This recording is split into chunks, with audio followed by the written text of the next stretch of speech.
Yeah. Yeah, I can. Grant. You're as good looking as ever, Liam. Yeah, I can. Yeah, I know you mean that, Martin. You gone very grey, Liam. Yeah. Okay. Good evening, folks, and welcome to our third instalment of Wexford GA Reading in the Ears.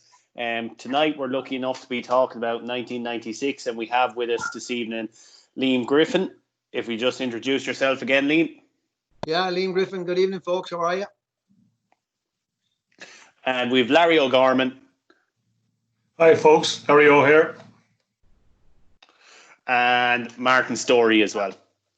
Hello, everybody. I hope everybody is well. Okay, so look, we'll kick into it. It's unprecedented times. Apology if there's any technical difficulties tonight, but bear with us. But unprecedented times, a time of unparalleled cancelling of weddings. But this evening we'll be talking it through with a team once described the bridesmaids of hurling. So just to kick off, I'm going to ask you first, Larry. What memories spring to mind when you think about 96 now over the last few weeks? Well, you know what you miss now compared to what we had back in '96 was we had a great bond between us. We had great friendship, and the most thing I got over really was going training with the guys. You look forward to it. The minute you get up in the morning, you couldn't wait to go train that night. So the friendship and the bond that we had back in '96, that's something that I say today's players are actually missing more than anything. And what about yourself, Martin? What when you think about 96 now, what do you think of? What memories spring to mind? Well, it just comes to mind that it was such a brilliant year that I honestly thought we would have won All Ireland since. I didn't think it would have been, we say, another 25 years. I just thought that we had a good team at the time. There was good teams coming, and I suppose now that you can't have any hurling, you'd love to just be able to see it. You love for the COVID-19 to be gone, and life to get back to normal, to see a bit of hurling and see everybody out and about again, you know. And I suppose, Liam, we'll get a picture up now, or maybe it's up on your screens, of the celebrations from 96. When you see the place so empty over the last few weeks, does it put in perspective the crowds you brought out in 96 to watch Wexford hurling? Yeah, I think we only started off, by the way, with 18,000 at the Kilkenny match, which was most unusual for Wexford people and for Wexford at the time. But don't forget, we started, I think, at 33-1 or something, outsiders for that All Ireland final. I'm not quite sure. Maybe Martin, I remember, or Larry. I think we were 33-1. So we weren't expected to win it. So we were, sorry for crossing your name, we were, because a nephew of mine backed us each way to get to the final at 33-1. So we weren't expected. No, there wasn't a great expectation. So look, it all built up then, and it became a fantastic summer, as we know, and it was amazing, to come home through Wicklow. I mean, Wicklow were fantastic to us. I'd never forget it to them, and Arklow and all the way down. Look, it's indescribable. It was a life-changing moment coming back through Wexford when we won the All Ireland. But it was a long journey, and as Larry said, we had a great bond, and we had great times, and we had great fun, and we had a laugh every single night at training, without question. If there wasn't a laugh, it wasn't worth going. So it was a great time for all of us, and we really enjoyed it. And it's all about the players, by the way, James. It's about the players. The players won the All Ireland. I was looking on like everybody else. But however, that does not to say we weren't having a part in it. Of course we did. But look, it's also good. It's great to talk about it, to be honest, now at this stage with the two boys as well. Yeah, no, it's been well talked about, I think, the last few weeks. I think the hope of it has something that has sunk into people the last few weeks. Larry, did you believe, I suppose, early on in 96 that it was possible to win the All Ireland that year? Well, what we learned in '95 was sort of more of a lesson to us back in '96. I think it wasn't long after Clare, when they won the All Ireland. I think it was a week after Liam called a meeting for Carrick Hotel, and we were all sitting down there up in the audience, looking down on Liam. Liam had his instruction books in front of him, and he had a big sheets written down, and he had a plan written out from early September to the following September. and he went through every page, and he went through every ingredient and everything that was needed to win an All-Ireland, and he had it all written down. And of course, you know, when it was all over, we were sort of looking at each other and saying, "Is this fella cracked or what? Do he think we're going 7 nights a week or 28 nights a week, December and January? Do we think we're going to run up mountains? Do we think we're going to carry stones on our backs and big on us?" We thought it was crazy. You know, we did complain at times. There's no question about it. We enjoyed training as much as we could, but Martin would tell you, Derek Cush would tell you, Billy Bird and some other lads, training was heavy, but we just felt as if week by week, month by month, things were getting better and stronger. The camaraderie, the friendship, everything that was needed in a team to win was there in the early stages of the whole championship. But as it ran on through the championship, we just got bigger and better, stronger. I think the inner belief, the self-belief, the team focus and management, you know, they can all take praise for what they did.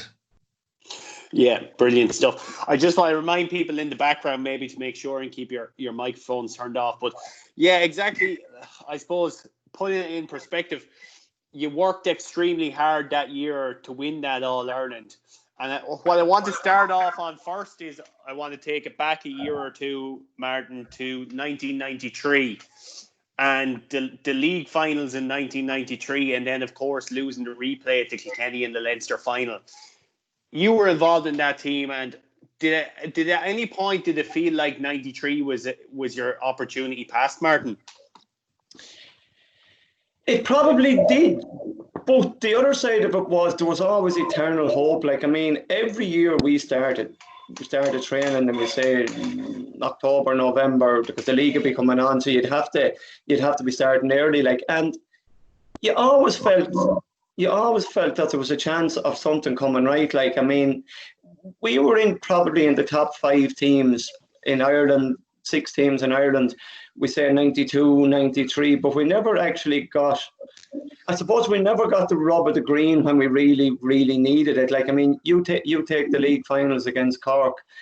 We had opportunities probably 2 days to win them, and we didn't. And the first day against Kilkenny in the Leinster final in 93, we had opportunities probably to win it that day, and we didn't. But don't forget, Kilkenny won the All-Ireland in 92 and 93, and we were pushing them to the pin of their collar. And I mean, Cork was the team that was in Ireland at the time, and we were pushing them to the pin of their collar. We were pushing awfully. It was just like we were nearly good enough. And I think in 95 and 96, when the organisation of Liam and his background team got all the ducks in a line and got everything sorted and everything, it just probably took our hurling to a new level, because the hurling was there and the boys just brought the extra bit to it and brought it to the level that was needed to get across the line. I mean, to me, beating Kilkenny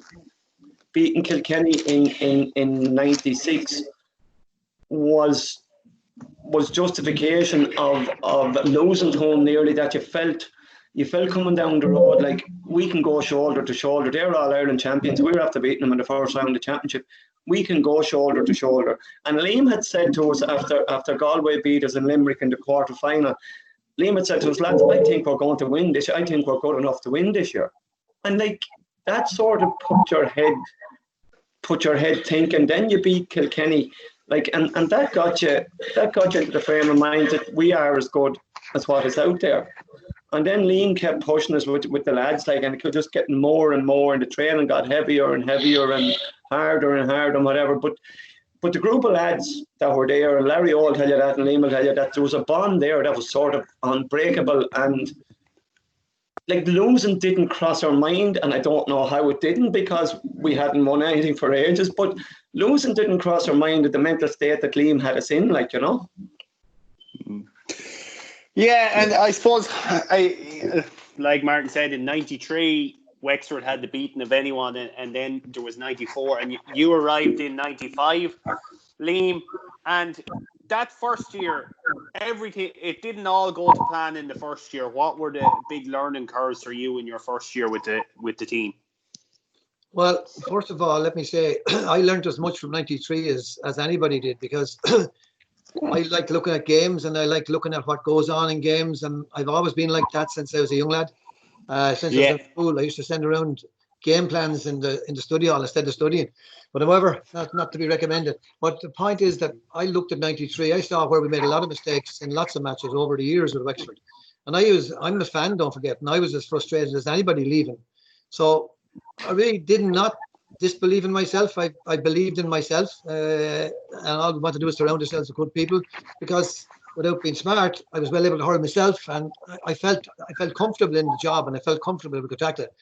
But I learned from all of the other mistakes that were made by previous generations that they weren't mistakes, just from the incidents that happened. So I actually brought 93 with me as well, and the match against Kilkenny in 93, which we drew, and 91 when Liam Dunn, when DJ caught that ball and ran 4,574 steps to get a goal, like, and the fella next door in the next parish wouldn't even blow up for it. But anyway, we won't go into that. But from our point of view, like, we learned so much. But I went in 94, and to be honest with you, the first year was always going to be me finding out about the players and the players finding out about me, and for us to try and create a bond. But we went in with a good management team without Rory Kinsley, Seamus Barron, Sean Collier, John O'Leary, Niamh Fitzpatrick, everybody. I hope I haven't left any out. We had a group, a small, tight-knit group. Every one of us were committed to the job, and every one of us were unbreakable in terms of where we were going. We were not going to we were going to stay the journey, and that's what happened. But if you don't have the players, you can't do these things. I mean, like I didn't win any All-Ireland for Wexford, or neither did the management team. We certainly played our part. If you don't have the players that are good enough, you can't win an All-Ireland, and that's the truth. It's a matter of organisation after that and structures. But the guys have to be able to deliver. And we had some outstanding hurlers. I'd stand over that. They were absolutely brilliant hurlers. And you have two of them there now. But there's a lot more brilliant hurlers besides. And that's what won it. That's what won it. They did it because they made up their mind they were going to win it, and that's it. Liam, just to pick up on that there, you talk about staying the course of the journey, I suppose, and was the ultimate aim to win the All-Ireland? Would anything other than winning the All-Ireland be seen as a failure for yourself when you took the job originally? No, I wasn't focused on winning the All-Ireland to that extent. That was an aspiration. But what I was focused on was that structure. I was focused on a structure that could beat other teams. I knew everything about every other team was there. And if I didn't know it, I picked up phones and I found out seed, breed, and generation of every player we were going to play against. I got to know every single one of them. Like, for example, in the Ireland final, I went to Canon O'Brien. I got a portrait of every single player in the Limerick team. I'd seen them myself. I got Babs Keaton. I got some more from. I got bits and pieces on each individual player. So we tried. That was our job. Our job was to keep the structure and keep it right. So I thought then we needed to. Our whole job was performance based, and that was proved by us playing a very defensive game in the All Ireland final. We wound up having to play defensively. I'd love to play a better All-Ireland final and express ourselves like we did against Offaly. But the circumstances required us to play a different type of game. And we wound up in the half-back line with Larry, Liam Dunn, and Adrian Fenlon were our half-back line. Colm Kehoe, Gerard Bush, and John O'Connor. We weren't capable without Shawnee Flood of producing a better six in all of Wexford that could hold that line. And they did. And Martin actually came up and saved the day from a half-back line too, and saved the backs on balls that were breaking. So it was all about the structure, and it was all about getting the best performance, as we called it, the ideal performance state for every game we played. And that's what we tried to do. And I think, without being smart, we delivered that every single day to exactly what was required. We weren't over elaborating when we shouldn't be. We were sticking to what we were doing. We were coming out on top at the end. And that's all a tribute to players. Completely. We never panicked, probably like we did on other years or other days. There was no panic, and Liam had that drummed into us. Yeah, and I suppose, Larry, then when you talk about that structure and that environment, how hard did you train the winter of '96? It's well talked about, but can you paint a picture for maybe people who weren't involved in the team? Yeah, when you sort of look at today's game or look at the way teams are training today, to be quite honest, back in our day, we trained just as hard. It was heavy going, tough, hard training. And the way we were looked after before training, after training, getting fit and stuff like that. You enjoy training, and you had to go through some hardship to get to a level where Liam and everyone else wanted us to be there.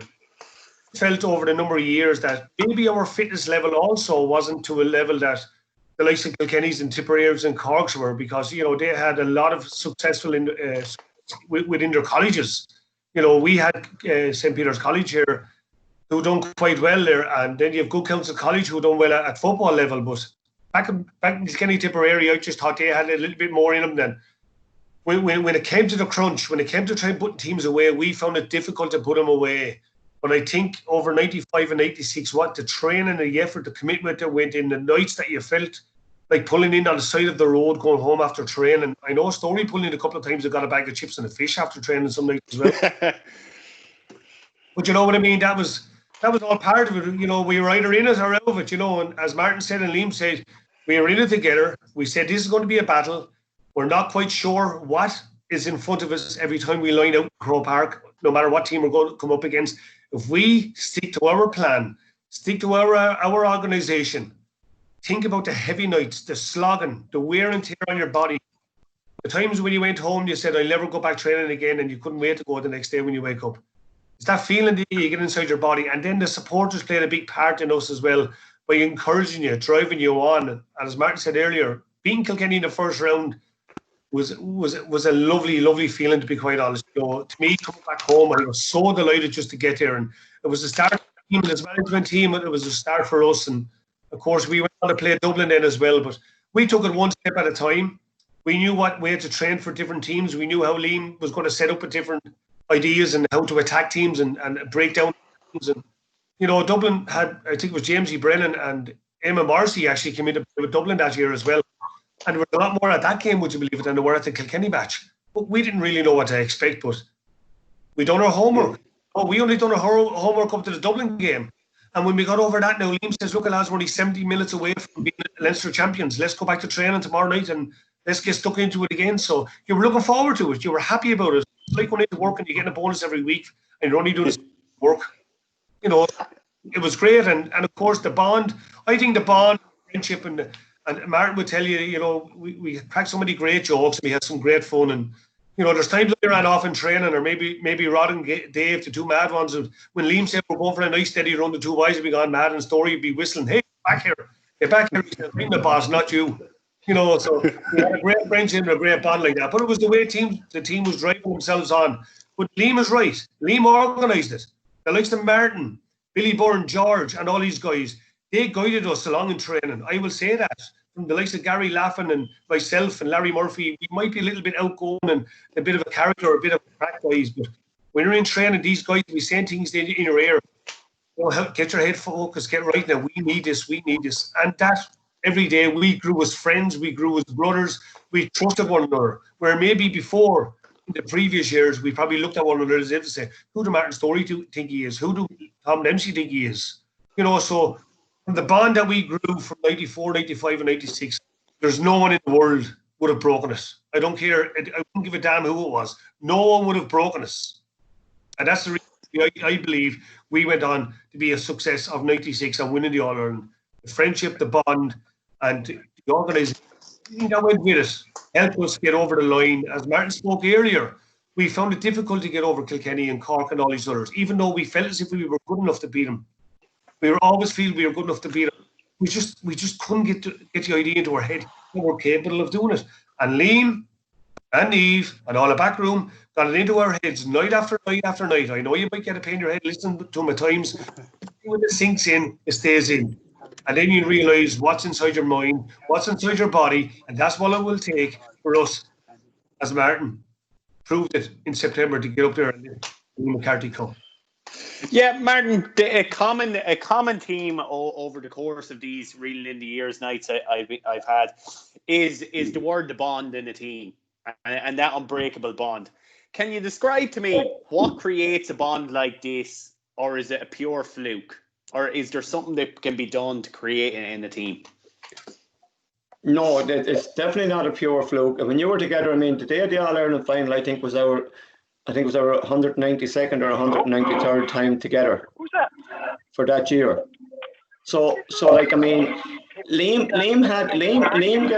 gave us one thing, and the rest of the management was trust each other. Trust. Larry O hit a bit on it there earlier about trust. We always tried to make the right decision with the ball, rather than maybe, as Larry O said, trying to shoot over your shoulder, trying to do something.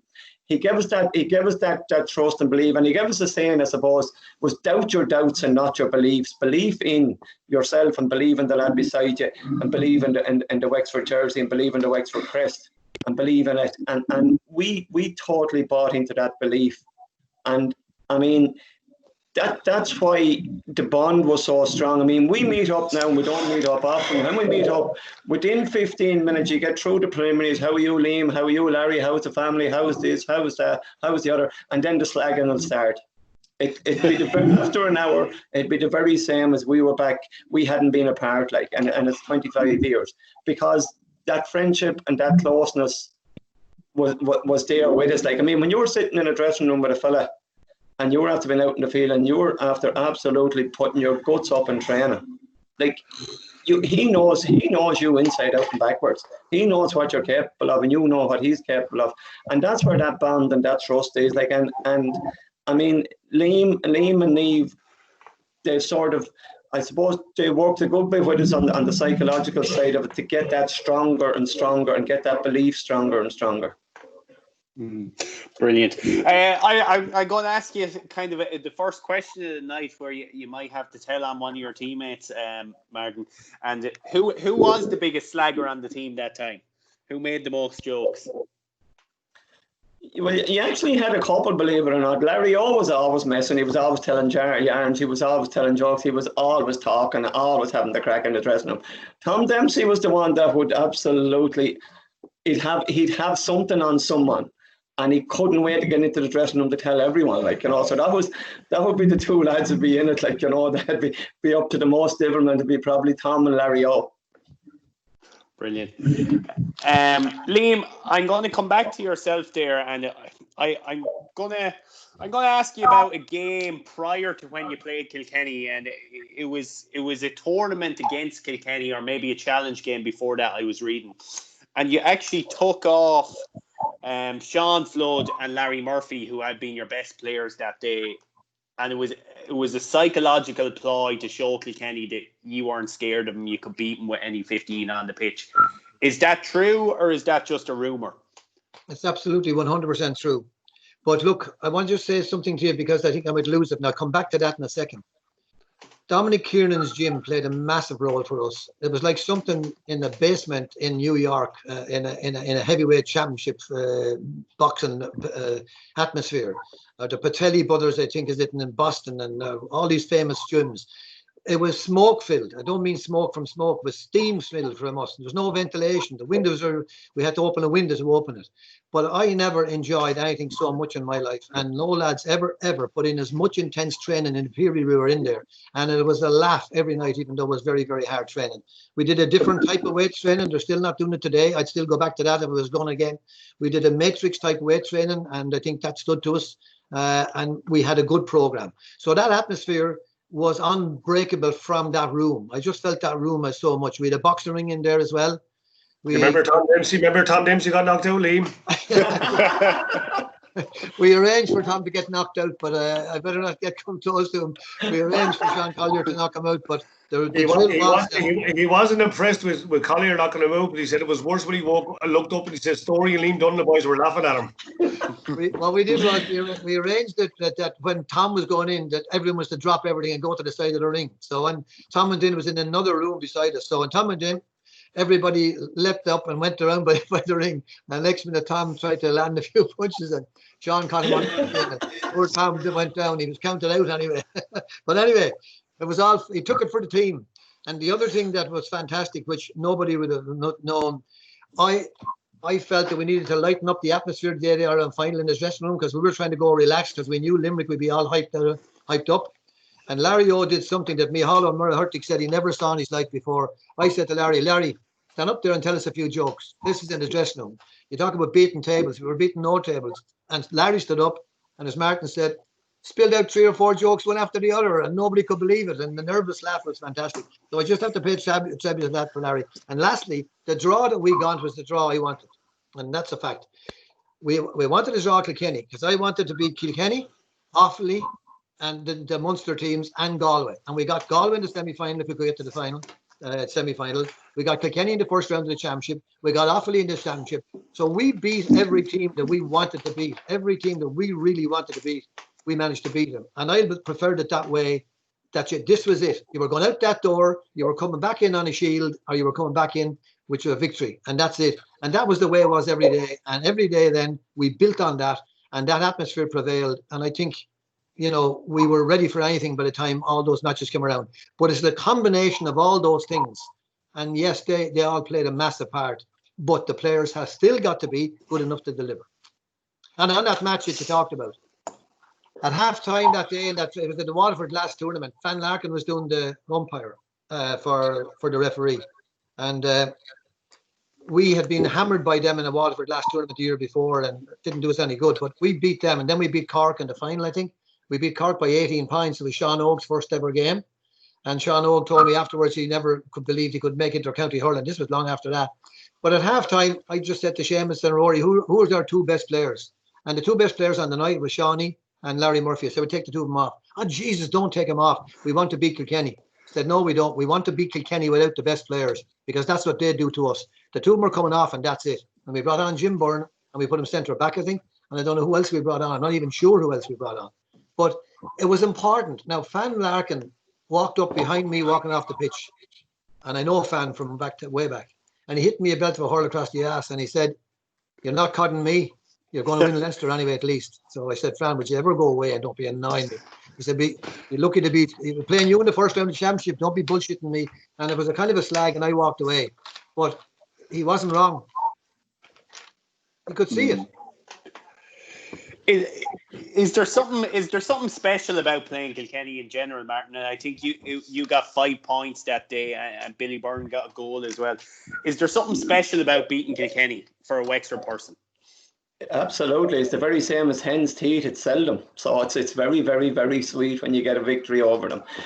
Yes, the rivalry is very, very strong. It's not like people often think there's a hatred there. It's not a hatred. It's a rivalry that's bordering on just madness, that you want to win it. It's your bragging rights, it's talking rights. You know what I mean? It's funny. Like they would be who you'd set your standard by. Like, I mean, if you go through Kilkenny in the last 40 years, you know what I mean, they're the benchmark for hurling, like, really, and that's what they are. And if you can beat them, you are in the right place. Or if you can get close and live with them, you are in the right place. Like, you know, and that's what it's about. I mean, they would have beaten us in Leinster finals and league finals, and I mean, to beat them that day, the satisfaction of it, beating the All-Ireland champions, gave us an unbelievable amount of self-belief after. Like, it gave you the lift going home, and the next morning when you got up, we were after beating the All-Ireland champions. You know, and that was it. That was huge for our inner belief in ourselves, and to know that we were capable of doing it, like to beat the All-Ireland champions, you know. Yeah, and Larry, I suppose championship is always the acid test of where teams at after all the training. So what I want to ask you is, were you flying when you hit the ground that day? Was it in Nolan Park? Was it that day? What was that? Which match now? The Kilkenny game, Larry. In the championship? Yeah. Crow Park. No, that was Crow Park. Apologies, yeah. Crow Park. Yeah, it was the first round of Crow Park, and I think, to be honest, though, I've never seen this in Crow Park in all my life. I thought Kilkenny would have bought a massive crowd. I think 17,500 or 18,000. I think there were 17,000 Wexford, and there was only 1,000 Kilkenny. But the way they were looking at it, because I was talking to a few people after, they thought it was only a matter of coming up and getting over Wexford. They knew they were going to have a difficult challenge on their hands, and they knew exactly what they were going to be up against. But they had said to themselves that we have enough in our tank to overcome Wexford, because we've done it in the past. How is it going to change in the future? As I said before, Liam changed our attitude. The players changed their attitude. That inner belief, the self-belief, they to win, they know how to win. All that was built within us, and you know. It was incredible. Martin will tell you, the aftermath of it was brilliant. Go back to get a meal, and I don't think we were allowed to drink that night. I'm not sure now or not. Well, I didn't know. I don't know if Storey and the boys snuck off somewhere out to the back or somewhere for no point. But But, it was just that feeling after beating Kilkenny, all-Ireland champions, and it's something that, for years and years and years, it's like when you go to play the World Cup in soccer or like that, or in rugby in New Zealand, you're always want to beat the best teams. And unfortunately, Kilkenny were in Leinster against us for years, and they were our biggest Achilles heel. We could never beat them. We found it difficult. We got close, but when we beat them back then, we said, that's great, they're gone. We'll never see them again for another year at least. So that put us in good stead going forward after that. Could I just come in there for 1 second? I just want to mention about that Kilkenny match, okay? We had a game plan for the Kilkenny match. The boys there will tell you, Billy Byrne was worth his place on the first 15 any day we ever went out. And Billy Byrne, we asked him to come back and join the panel with us. And, and George and himself. But it has to be remembered that George and Billy Byrne said to me, when I asked him, I said, I'm not going to guarantee you I'm going to start you. I need something behind me to bring into the field that's going to be a game changer. And that's what I'm asking you. Would you come back? But I'm not guaranteeing you'll play any day. But we need you and we think we can use you very well. And both of those said, I don't care what jersey number you give me, as long as you give me a jersey. I don't care if it's number 28 in my back. And that's what said. So on that day, we had a change of a game plan when Billy came on. And we changed to a high ball. And Pat Dwyer was on a man of the match award that day, the way he was playing so well. And when we brought Billy, we practiced it in training for when Billy came on. And Adrian Fenlon, when Billy was going on, I just gave a thumbs up to Adrian that he was going in. And Adrian took out his gum shield, I think, and just nodded his head. And they played a fantastic ball right in on top of Billy's head. And when we practiced in training, catch, touch, strike, bang, and back of the net, game over. And we timed it, and we got that right in terms of the timing. And there was no way back for him then. And our lads took off from there in that particular match. But Billy Byrne was the man who changed that game for us. And he changed it from the substitutes bench. I think you've got the people on the line who can actually do that for you. And I think Billy actually proved it. In 97 he came on and he finished poor Pat O'Neill, who was a great fullback and great centre-back as a minor. So Billy was a great servant and a great loyal friend to all of us, the two boys in particular, because of the attitude he took onto that field for us. Yeah. I want to pick up on 2 points you've kind of raised about training there, Liam. And the first one is you mentioned that you practiced it in training. Did you run through specific game plans and game scenarios in your training sessions? Yeah, we played condition games to suit what we wanted to do. We want to be much better flicking and touching. We played all of that. We then had old hurleys, which we wanted to get in first time, pulling that if we wanted to get into that, because I think there's still a place for that in hurling, and let fly first time. So we did that. But we arranged teams and we arranged structures and arranged puckouts and arranged various bits and pieces and ran through it. Of course we did. And the forward wasn't trained without the backs, like not the opposite end of the field. We'd be doing our specifics, the backs would be doing their specifics, like. Yeah. So there would have been different end conditions and relative to who you were going to play. Liam would have had it all sort of sussed out, like. Yeah, and the other thing was that you don't forget the team that played in the league final for us. Seamus Cavan was in the goal. Gerard Cush was centre back. Liam Dunn was right half back, and Damien Fitzhenry was left half back. And that was for a reason. I remember that, Liam. Yeah, I know. People wanted me sacked for doing things like that because I heard him shouting at me going to Ross Lair and things. But I didn't mind that. That's part of the trust, and I wasn't concerned. But the point was, we needed Damien to be way fitter, and we needed him to hurl. He was our extra man behind the full back line because we were going to play from in front. What's the point of letting DJ Carey play in front of you? If he gets the ball, you're screwed. And it's the same with Charlie Carter. So we went to try and hurl from in front. So Jared spent his time out centre back. Liam Dunn didn't like being wing back. He wanted to be centre back, and that's fair enough. He wound up there for the championship. Damien is back in the goal. That's no disrespect to Seamus. Seamus got the full league out of it. Damien went back into the goal, and Damien then was mad to come out from between those sticks. They were only yokes over your head. He came off the line and cleared the ball, and that gave comfort to the full back line. So we had an extra sweeper all the time. So the second thing I want to ask you about is, apologies, can I remind everyone to turn off their audio, please? The second thing I want to ask you about then is the gym program you had in place. You mentioned it was a different type of system that's still not used today. Can you talk us a little bit through that and how you came to putting that program in place? Yeah, well, I actually, my brother was a coach in England, and he's a football coach and a swim coach, and he became coaching officer or the development officer for sport in Warrington, actually. So he had a lot of connections in England, and we wanted to do a weight training because what we needed to do was weight training for explosive reaction from your muscles and so forth. And that's a different style of weight training. I haven't time to tell you what it is, but it's called matrix weight training. And instead of bodybuilding, where you buy all the muscle up around the joints, which actually slows down the actual movement, we tried to develop that, and we did that in the gym, and then we intermixed that then with burpees and all the various things with that. So it was about speed and weight training all combined in one session. So you were 10 seconds on or 20 seconds on the weights, and the guy opposite you was 20 seconds on the floor, and you kept interchanging it. So you developed and kept your speed going because, look, it'll take forever. There's a triangle in training, and the top of it stands with an E and the two S's, and the top of the triangle is endurance, the bottom side is speed, and the other side is strength. And you've got to plot a graph in the middle of that of where your ideal performance is going to come from. And if you're not able to get the right spot, if you're too much in strength and conditioning, you're gone wrong. If you're too much in speed, you're probably gone wrong. You got to get the balance between all three. And that was our job, to make sure we had the balance right. And Martin came to me before the Ireland and said, I think, we need to do a bit more.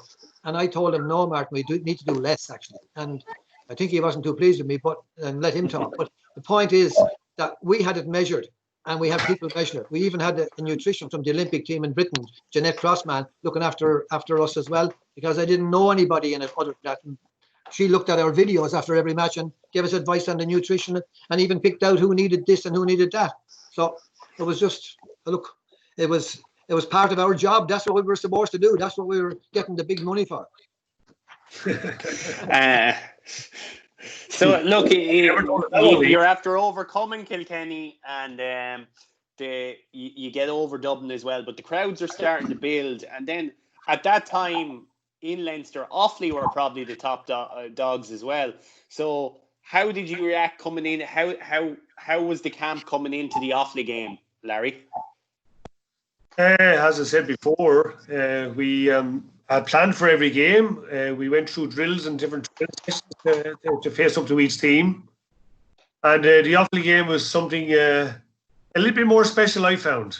I found it was a little bit more special. I thought it was a great opportunity for us to become Leinster champions. But firstly, Liam went through our game plan, and he went through what he wanted from our forwards more so than our backs. He said if the forwards take their defence on, we have a greater chance of breaking the defence and getting a few more goals. And then he wanted us to be as tight as possible. So, but then on the other hand, he also threw the likes of Brian Wheelahan, Hubert Rigney, and Michael Duignan and these names out as well. He said, now that's another thing we'll have to get over first before we think we're going to win this Leinster final. So we worked on it, and we worked on players. I think he put Larry Murphy in on Brian Wheelahan, and Larry was an absolute nuisance on him. Brian Whelan was cracking up. He kept on looking over at Larry. I said Larry was telling him stories or chatting in his ear. Bananas. Poor Brian Whelan didn't know what to do. And, of course, travelling around the field and that other players were given awfully as good as they were getting, of course. And this thing in our head was saying, we will never lose this. We will never lose this. And at one stage, I think Johnny Dooley turned around and said to one of his own teammates that weren't too far away from where I was, and he says, "Geez, we're going to find this difficult to beat these guys. These guys are impossible to break." And I said, "Daily, we didn't hear the opposition saying something like that, because normally you would get it from a Kilkenny man or Tipperary man. I won't be long before lads will go to sleep." But, you know, we were on the opposite end. I think this one come up against Offaly, and we were in great focus. We were in great, you know, even the bond, the build up coming up to the game around Wexford was phenomenal, you know, and Liam kept us pretty well on our toes as well to make sure that we don't get too carried away going out into the public view, and, you know, don't be taking too much of their ideas on, just stick to our ideas and stuff like that. So the journey that we had was a journey that a family lived on an island on their own, and if anyone wanted to come to visit them, they have to ask permission of Griffin or maybe Martin Storey to come in and say hello to it. And sometimes, and Martin would tell you, George and others, sometimes you say, "Sorry, family," or "Sorry, friends, but I won't be around for a while. Sorry, I'll be missing for a while." I remember my sister got married.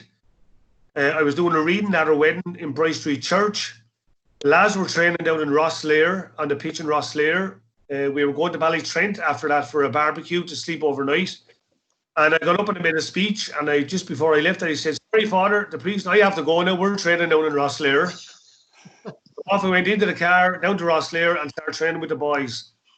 I'd say it was 9 o'clock or 9:30. Liam turned around and he says, Larry, he said, if you want to drop over to the teacher's wedding there for an hour, you can. There's no problem. Now, you know, you don't drink or don't stay out or like that. I said, oh, yeah, you're grand, Liam. I went into the church, into the hotel, stayed there for 10 minutes. I said, this is not the same. This is not my family here at all. My sister, well, look, I said, I see you. And she started crying, but she knew what I meant. And back to Rossmere, back to Ballytrent, and back to barbecue. And the lads can tell you a story about that, sleeping in the tent, all of us together. It was very strange. And as you said, it was like a family. Did you ever miss it the evenings you weren't in there? Or what, did it become almost an addiction to Wexford hurling? But you know what's funny? Because most of us actually spoke to one another. Liam was very cold and kind to me, I must say. He'd always ring you up and have a chat, ask you. I was living on my own in a small little apartment downtown, and he'd always ask, am I looking after myself? Am I feeding myself? Am I okay for this? And your mother and father okay and everything? And that to me was just something special. So I said I would go to the end of the world, you know, to do anything for this man. So that was something for me and Liam that we had shared among one another. And I presume other players had other things going on with Liam as well now. That's their own private thing or whatever. But the friendship and the bond that we had among one would never break and never did and never will. But you know something, it actually carried into that Offaly match. The meal before the Logan Park Hotel, Martin said a few words, Liam said a few words, but you know there were only so many words that were spoken. Liam said, right, let's get on the bus, let's go and do this job. And we went and did a job, and before the match there was a couple of words spoken. At half time, another couple of words spoken, and you feel as if you're in the zone. You didn't really have to exaggerate on too many things, only to tell other, smarten up a small bit. Larry will release the ball a bit earlier, or don't be running out of position too often. Stick to your game plan. And we sort of blew up away the last 10 or 15 minutes. Martin Storey had an absolute field day. It was a pleasure to watch him for 15 or 20 minutes destroy Offaly on his own, himself and Tom Dempsey. But you know, Offaly lads were looking at one another. Their tongue was hanging out, and they threw the towel in. And I'd say, as Liam said before, I remember him saying, with 10 minutes to go, our foot was down on the pedal, and their handbrake was gone on. Yeah, Martin, I suppose, firstly, do you have to do anything differently as a captain on the day of Leinster final? But also, did you feel that you got the better of the Offaly defence coming down the home straight there and the game was there to be won? Yeah, no, you don't do anything different as a captain. No, I mean, the lads made my job very, very, very simple for me. I was to go up to have the toss, and they tell me what way we're supposed to play. So there was no real big part to it. No, it was just an honour to be the captain. No, I mean, Offaly in the Leinster final was special. I was beating them because they were after coming off the back of two real good years. So you know what I mean. It was they were in their prime, they were in their heyday, they were at their peak, and we beat them at their peak. I mean, just going back to the Leinster final, like Liam got myself and Larry Murphy and Rory Mack together, and he just said to us, lads, you have to attack their half back line. If you can put them under pressure and you put their half back line on the back foot, he says, there have to be 3 All-Stars in the last 2 years. So he said, this is the difference. If we can get them on the back foot and have them chasing yous rather than them launching attacks, he said, we'll win the game. And I think Tom Dempsey said to him, like that's the best half back line in the country you're talking about. And he says, I know. So what better? Why would you want to attack a weak part of the team? Attack the strength.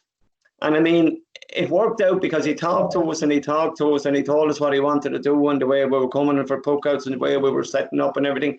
And we ended up, we scored 13 points from play between us that Leinster final. So, and it ended up that our half forward line ended up getting an All-Star. The whole lot of us, the 3 of us got All-Stars that year. And it was probably the Offaly match that maybe tipped them for us, you know. And Liam, do you mind me asking? Did you have a sort of a self-confidence when you were telling the boys their roles and you were going through tactics and stuff that this was definitely going to work, or did you ever feel, I hope this is going to work? No, I tell you, I knew it would work. because I had spent hours trying to think of a formula for to kind of take him on. I suddenly did think, look, we need to go for these three guys. And I never said this to Martin before or anybody else, I don't think much before, only maybe fellas about matches. I used to be really fed up when I come out of Crow Park. Martin Storey, our half-back far forwards used to get crowded like mad. They were getting no room to hurl against them, as I saw it. And I knew that our lads were much better hurlers than we were getting credit for. And you hear people giving out because they didn't star. So we came up with a good game plan for that match. And we said we'd make war on their generals, and the three of those were the generals, and we'd make war on them. Now we had the ability to make war on them. If we didn't have the ability to make war on them, I had looked to that man for man. I always felt that Martin Storey could out-hurl Hubert Regney or Kevin Martin at any stage. I'd have felt it the same. I'd have felt it the same much on Brian Whelan. But he needed a room to hurl. He needed a room so that you could exploit the room and exploit his own speed and get onto the ball. So we made Rory come out from the right half forward position and whisper out to the middle of the field, sneaking out to the middle of the field so as Kevin Martin would follow him. And then we gave Rory, because his touch is so good, the right then to turn and go and head straight for the post. And my word to Rory was, and this was all agreed with Rory Kinsella and Seamus Barron, I wasn't trying to do this on my own. I mentioned this plan to them, gone through it and tooth comb at them. They'd challenged me on it, and that was great. But we all bought into it, so there's no dissension. So we said to Rory, take him on, down the middle. You might go 100 times, Rory, to get one goal, but that one goal could be vital. So you got to keep doing it. You got to keep doing it. So what did that mean? That mean we had 6 forwards on 5 backs. And then when they went in, if the move broke down, Martin Storey was coming up behind him, and so was Larry Murphy. So if they won the ball, we were going to force them back to face their own goal to try and clear it. Now we get a block down on them, we get a breaking ball. So I'm just saying, and we had Tom told, do not come out of that corner, Tom, because we need that room left outside. And we need that room left outside. And Tom stayed in the corner. What did he do? He got a goal. And that goal was the winner for us in that game, and they got a goal immediately after. So we had a plan, and the boys had a fantastic game. And I get the greatest thrill I get is to see, as I said on the bus when we got into Dublin, Tom, who are the 3 All-Stars now? Name the All-Stars now in the half-forward line on this All-Stars team. And he had to call out Rory McCarthy, Larry Murphy, and Martin Storey. Like, the boys were absolutely amazing. And some of the scores that Martin got that day and Larry got that day, and Rory making those runs was so important to open up the space. It was simple, but it was good, and that was down to that particular. And then we were playing from in front at the back, and Damien Fitzhenry was coming off his line to clear ball. So we were well organised. So I was confident. I felt we had thought it through, upside down and inside out, and that was our job. Think it through.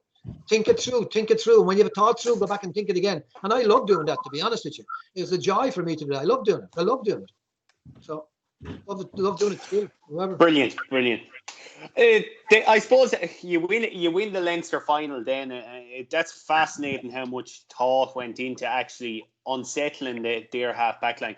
But you win the Leinster final, then I'm sure brilliant celebrations back in Wexford.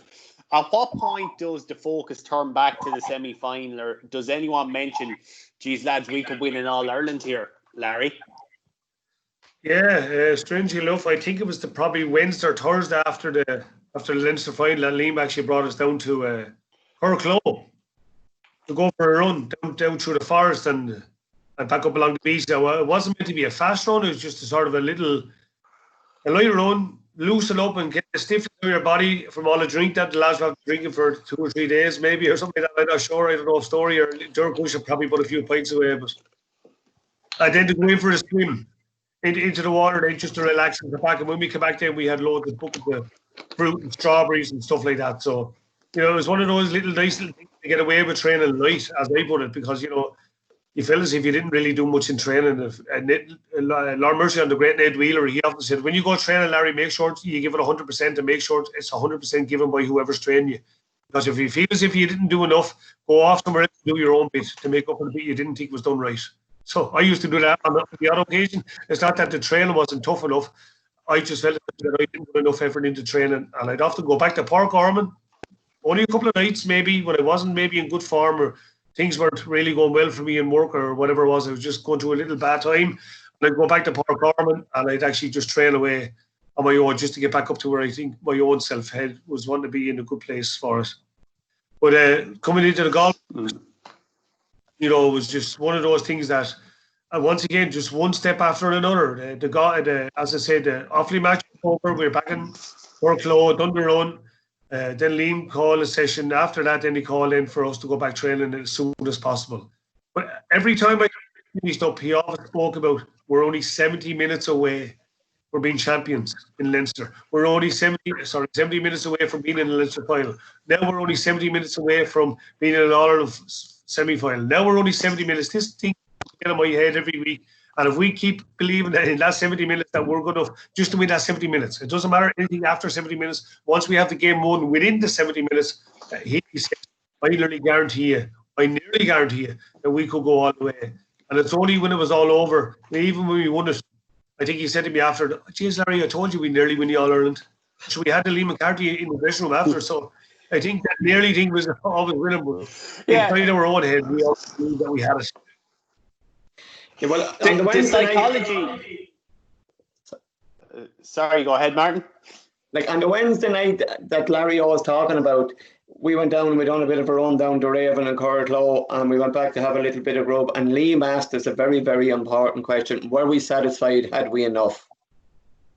And that was the most important thing. Everyone to a man said no. And Liam said, then, right, lads, then the cup is going away, the Leinster Cup is going away, the Bobber Keep is going away, and we're going, and for the next 4 weeks, for 5 weeks, he says, we're totally focusing on Galway. And we did, like, to a man, to everyone. That's what we did. Like, we just went back, and Liam put us through our paces, whatever we had to do.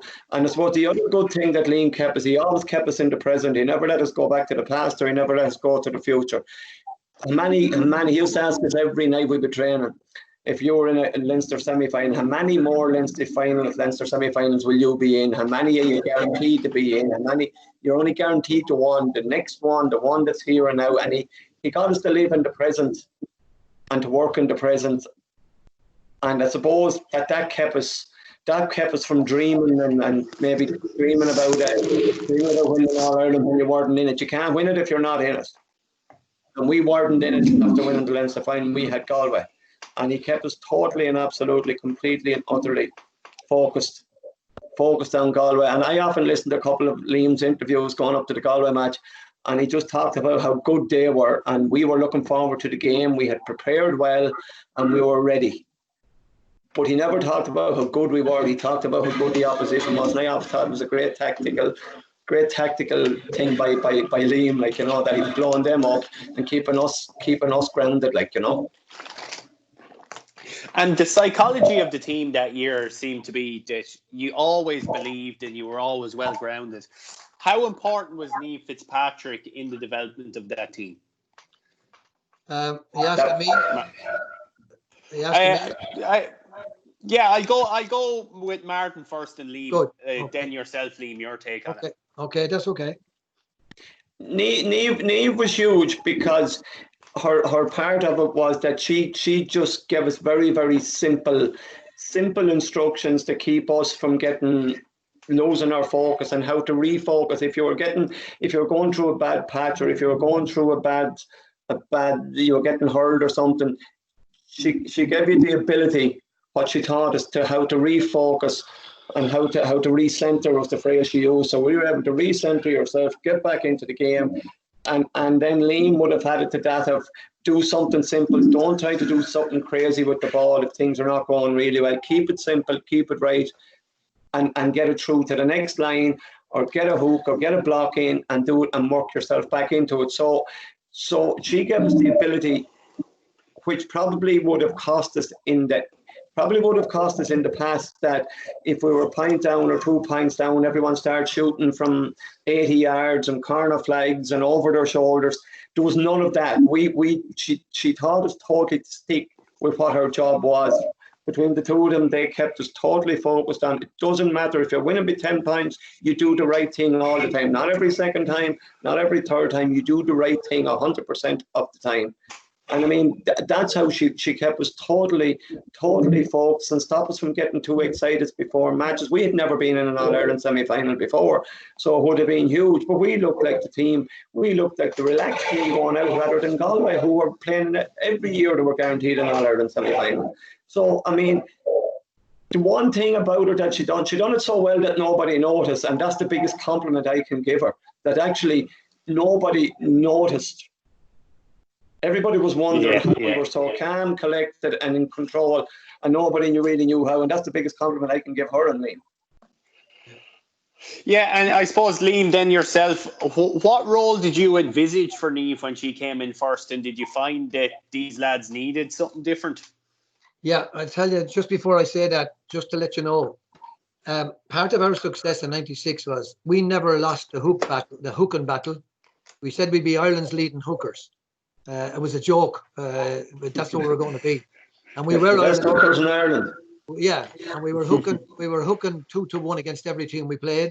We won more blockdowns than any other team we played every time. And if you add them all up together, which I did sometime in October afterwards, we were out beating them 5-1 actually in some instances, and that's some of the top teams. So, like, that's a measure of your work. It's a working class game, and that's a measure of your working class. So we only needed 4 stats or 5 stats. That's it. And John O'Leary did those for us, and that was separate as well. So our management team was really on focus. Everybody was doing their own job. I interviewed 3 people for the psychologist job, and the reason why we wanted a sports psychologist was I was doing it myself. I felt I wasn't good enough. I needed someone else to put something on. I wasn't qualified. I did qualify since. I went back and did it to distance learning through Newcastle College afterwards. But so we got a specific one. And one of the guys I spoke to was a very nice fella. He was telling me he had some great ideas how to move things in hurling. So the minute I heard him saying that, I said, right, that's him out anyway, because I didn't need him to tell. And that's not being arrogant. I didn't need a psychologist to interfere in the hurling system that we're going to operate, because he wasn't part of the inner sanctum of Rory, myself, and Seamus, and we agreed everything. And the reason, we had them, that's what they were there to do. So we had Niamh. She was doing the job. She was told by me, "This is your job. That's what we want you to do." But she was a lovely lady. And she's had her terrible tragedy with her sister last year as well. She's a beautiful person. She's a great friend of mine to this day. She rings me up to see how I'm getting on. I ring her up. So we've never lost touch any more than with the lads. So she was fantastic, so focused, but she was so committed to our lads. And you know what? She got a few bob, but she got very, very little. She did got very, very little, but she got a few bob for doing it. But she was entitled to expenses coming from Dublin. But I believe that she was the piece of the jigsaw that we needed to get the psychological thing by an independent person within the group, but she was still part of the group. And she believed in what we were doing, but she believed in what we were doing and liked what we were doing and loved the atmosphere. Yeah, and she become friends with us as well, like which mightn't normally happen. We ended up good friends as well, like which was a bonus with it, Yeah, I suppose then you win that semi-final by a goal. Liam, when you're doing your analysis of Limerick coming into the final, what did you feel were the things that Wexford absolutely had to get right to win that game against Limerick? We couldn't be bullied. We had played them down in Limerick in a match, and to say it wasn't a pleasant place to be. Let me tell you. I'll tell you how unpleasant it was. We wound up with George O'Connor and John O'Connor in the middle of the field, so that we'd have a striker on both sides of the field if we needed them, to be honest with you. So it was just absolutely crazy game. And I got dogs abused from the sideline. Not that bothered me a whole lot, but it was just the dogs, and they were aggressive type of fellas. I'm not giving out about that. They're entitled to be that way. But I felt that we would outsmart them on the day, because they were never going to bully us again, and we were never going to bully us around the field, and our lads weren't going to stand for that. And even though it was an Ireland final, we discussed that amongst ourselves, and we had a plan. Martin can maybe elaborate on it, or Larry, whereby we weren't going to be intimidated that day. The days of intimidating us was finished that day in Limerick. And Mike Houlihan and Sean O'Neill were in the middle of the field, and they had done a fair job of devastation through Munster, and I'd watched them, and I watched. I'm not going to go into the details of some of the things I saw, but some of the things I saw, I wasn't too sorry when I saw Owen O'Neill starting to give George the dart of the hurl early on. And he hit George before George did anything. He hit him twice, actually, with the handle of the hurl. And that he wasn't going to come up and do that to a man who was waiting 17 years to get in there. So, like, we had to stand up. We were Wexford people. We were going to stand up with dignity. And we did stand up with dignity. Our captain was brilliant, marched the whole round of the field. We stood, like, to attention for the president. We were ready for that. So, for the Galway game, we had been beaten by them by 10 points in the league semi-final. And that meant that they were going to start favourites. But we were a different team. We had learned everything that they could throw at us from that match, and we were ready for them as well. So we were prepared for that match. I think they winning by 10 points had them delusional, because I think Martin or Larry might remember this. I put up the dressing room. Martin Murphy made a point that the team that can beat our team is not out there. And I blew that up to, I don't know, fair size, as big as I could get it, and put it up in the dressing room wall. That was some arrogant thing to say for Matty Murphy to say that. I know the man didn't mean to be insulting, but like, it suited us to be insulted, I suppose. So we weren't rated. I suppose we weren't really rated at that stage either, Liam, enough, and we were looking for respect too. And I mean, if somebody says that about you, they don't really respect you, like, you know. Yeah, exactly. Did you hurl better with a chip on your shoulder, Martin? Jeez, I don't ever think I had a chip on my shoulder. I just felt like that. I just felt that we never proved ourselves. I mean, I often talk to Liam Griffin afterwards and before, like, and you get up on a Monday morning after losing the Leinster final and you did not want to get out of bed. You would pray that would be Sunday again and you're after having a bad dream or a bad nightmare. Like, and I mean, that happened. Yeah. That happened for many a year. So it wasn't a chip on your shoulder.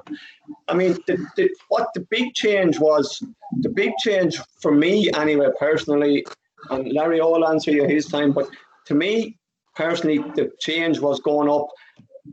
I felt going up. I wasn't going up and hoping and praying that we're going to win. I knew in my heart, going up, if we delivered and we done the job and everybody played their part in the game plan and everyone done what they were told and worked to what we were supposed to do our job, we were going to win.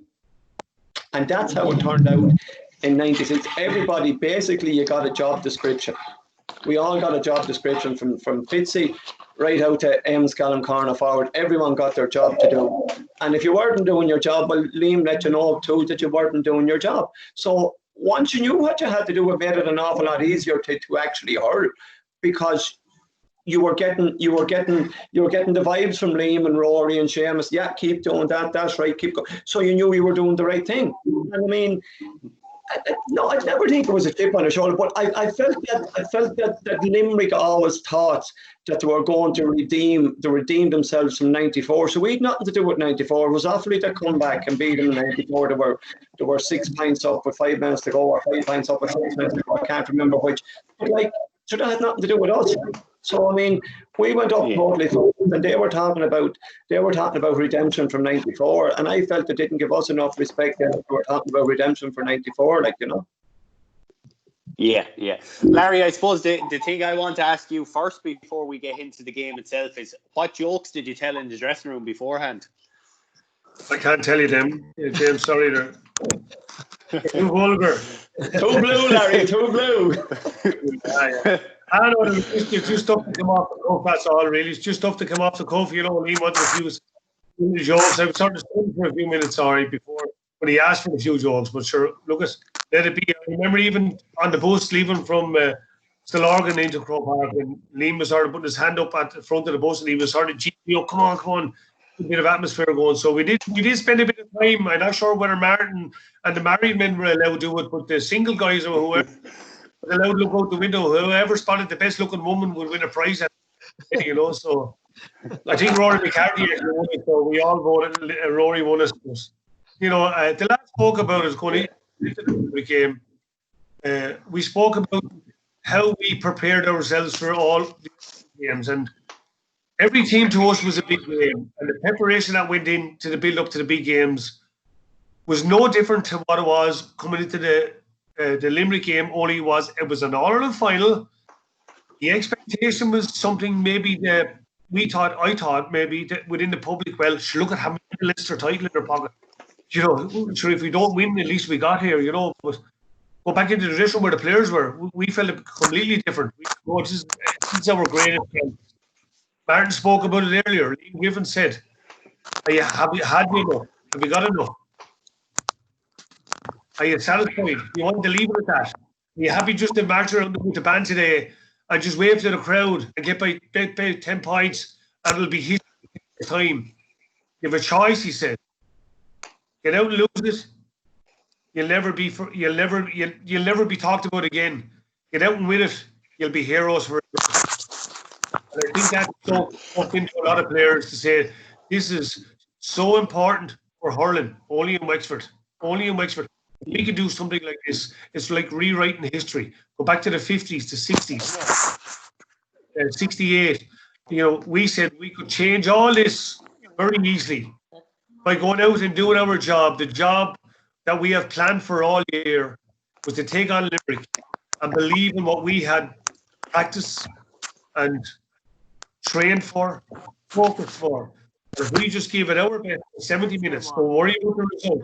Just give it your best performance. That's the end, and he just makes We stuff happen. It's so we annoying. believe that we will be crowned All-Ireland champions. And on top of that, Larry, he told us to make sure and enjoy ourselves. Yeah.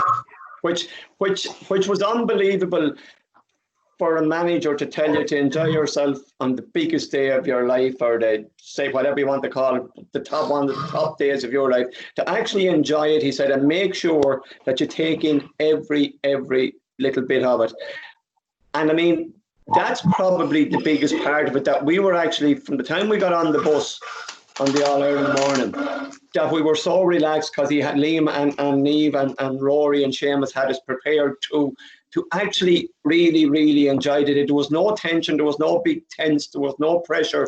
It was just that, enjoy this. You might never be here again. You could be here next year. That's what he told us. But you have to enjoy the one that you're in. And that's what Larry O was saying there. Like, we really enjoyed. We enjoyed the bus journey. We enjoyed the crowd. We talked to anyone we could when we got off the bus and everything. And like, I mean, because he had it at the stage that you can do nothing about the hurling until the ball is thrown in. And I mean, that's why we were so relaxed and everything else, that our preparation was so exact and so precise and so down to the mark that we were only ready to hurl when the ball was thrown in. Brilliant. Look, folks, we'll probably wrap it up there now, but I wanted to ask you just one last question before I leave the three years, and that is, what's your favourite memory from that All-Ireland final day, or the days that come after it? But what's your favourite memory? And I'll start with yourself, Lee. My favourite memory is seeing a great bunch of Wexford men get All-Ireland medals. I mean, that's something that I get emotional about. I was on my own thinking about it, but I wanted to see those. I knew, so I was watching the matches in '93 and all. I knew those lads were deserving of an All-Ireland medal, and I was so pleased that they got it. So pleased for every single one of them, particularly the older guys there. But I was so proud of the way we did our job. Of everyone did our job, and like I was born in '46. Like, I mean, I only saw very little Nicky Rackard, but I know all about him, and I was reared on Wexford hurling. My mother was mad into hurling, and my dad from Clare, he was mad into it as well. But from my perspective, we did it a Wexford way, and I was proud of the way we marched around the pitch that day. And those are the memories. But above all, I'm proud of one thing that's not made. Martin, Storey, and myself went to Bunclody, and we put the cup that we won on Nicky Rackard's grave. That's right, yeah. And because of him, we won All-Ireland, and because of that great team. And if that team hadn't happened, there wouldn't have been any Liam Griffin anyway. Not that I was playing, but there wouldn't have been any history to carry on. And as long as there's blood in our veins, we've got to remember that. That was handed down to us when we were kids, and it was handed down. And I felt the weight of that, and I felt I can face them all again if I ever meet them, because it was they that carried me through in my own mind. Because I was from Wexford, and we're the tops. And why were we going to play second fiddle to anybody anywhere in the world? Never mind talking about Kilkenny or whatever. We're able for all these people because we're from Wexford, and that's it. That might sound grandiose nonsense, but that's the way I feel. And I'm proud of every one of those guys. They were fantastic and great support to me when Mary got sick. Brilliant, and a fantastic overall to actually see that group achieve what you wanted them to achieve. But brilliant. What about yourself, Martin? Well, I suppose I'd have maybe 2 or 3 big memories. The biggest memory from '96 to me would be the day we won the B Hoffley in the Leinster final. That was such a monkey off the back that Wexford had finally won an important trophy. To me, that was huge. And the day of the All-Ireland final, the honour for me of leading Wexford out in Crow Park, you get emotional talking about it. Like that's something that you can't, your heart will just, it's something you dreamt of all your life. Yeah. And on the Monday morning after, and this is a tribute to Liam, I suppose, that he brought us back down to earth in a small way, in the sense that we all met in a room that he got up in the hotel at 11 o'clock. And he just congratulated us all, and he said, this is the last day that every one of us, that we'll all be in this room together. There'll be someone that won't be here the next day or whatever, but it's the last time we'll ever be all together again. And George retired, and he was right, like, and something like that sort of stuck. And then you come back and you're talking about coming back in the journey home just now, savage. But I could give you 100, sorry, Jen, but I could give you another 20 great memories from that year, like, you know. Yeah, it's not hard to find them, I'd imagine. But what about yourself, Larry? What stands out to you? Yeah, I just think marching around with in the parade and heading down towards Hill 16, you know, and I seen a lot of my friends up there or whatever, but you know, the roar from the hill was incredible. Liam Dunn looked over his shoulder and he looked at me, he sort of threw his eyes up in the air and he says, wow, that's incredible. The hair was on the back of my neck, and I actually punched the air to the crowd, and I just marched on and they said, this is our job, this is our journey, we're going to go home as champions. And I had to keep leaving us. Martin will tell you the same, and all the players, you had to keep getting it into your head. Any negativity that you would have had in your head, get rid of it now before we go out onto the fields as Liam, and put everything positive in your head. Keep it right to the very end. If you make a mistake, so what? If you miss a score, so what? Keep everything positive as much as possible. And of course, final whistle, catching the ball at the final whistle was incredible, knowing that the ball was going to be safe and there was no way they were going to get any score out of it. After just the minute the whistle went, the group of players that just hugged each other and jumped into one another's arms and hugged, and it was just so emotional. For Martin to be lifting the cup and we all standing down on the field or half up along the steps looking at Martin lifting the Liam McCarthy up, that to me sunk in as if, yes, we are champions and no one will ever take that away from us. We went on and stand a few minutes to get away from the crowd because the crowd was after building up. I remember George coming over and he put his arms around me, and I'm sorry, Ellen, but myself and George actually gave each other a French kiss. I never told Ellen that one before. You, Larry, you'd have to get something there. It was incredible, the bond that we had among ourselves. The celebration in the dressing room, the players themselves put down their horns and just hugged. I mean, we danced around the dressing room as if, yes, this is it. We cannot believe it. We're going home with Liam McCarthy. And then, of course, coming all the way home, down, as Liam said, down through Wicklow, down through Gorey, Ferns, Enniscorthy, and of course, back in my hometown, Wexford Town. And I got the privilege to name the team out up on the stage to invite the player one after another. So that memory, the memories of being with that team for the year, and the big thing that stuck out with me is the never say die attitude will always live in the memory with me. They're my friends forever. I call them brothers because I think we are a special bond that kept us together. It's not because of my word, the brother, because of the bond that we, Liam and Rory and the staff had all built up between us. That bond will never be broken. We're going to be friends forever. You know, it'll be heartbreaking if all of us ever pass away, you know, because we don't want that to happen. We want to stay alive forever and be friends forever. But you know something? That occasion when the final whistle went, Liam and Martin Storey picked up the Liam McCarthy, the homecoming, and to me, when I went up home to see my mother and father, it was the proudest moment of my life. To go inside and hug them two people and for everything that they done for me in my life. It was one of the most special moments of my life. Thank God we did it. Yeah, brilliant memories all around. And look, it's probably nearly emotional talking about it, but because it's so long ago. But we could probably talk for days and days and cover everything. But I'm sure you lads will always have the pleasure of those memories. And thanks very much for giving us a snapshot of what it was like back then in that year, an incredible year.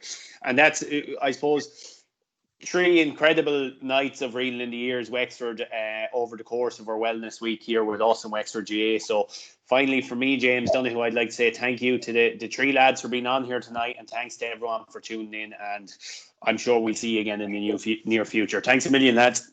Thank you. Thank you. Bye. Bye. See you, Martin. Thanks. Cheers, Thanks, lads. Bye. See you now.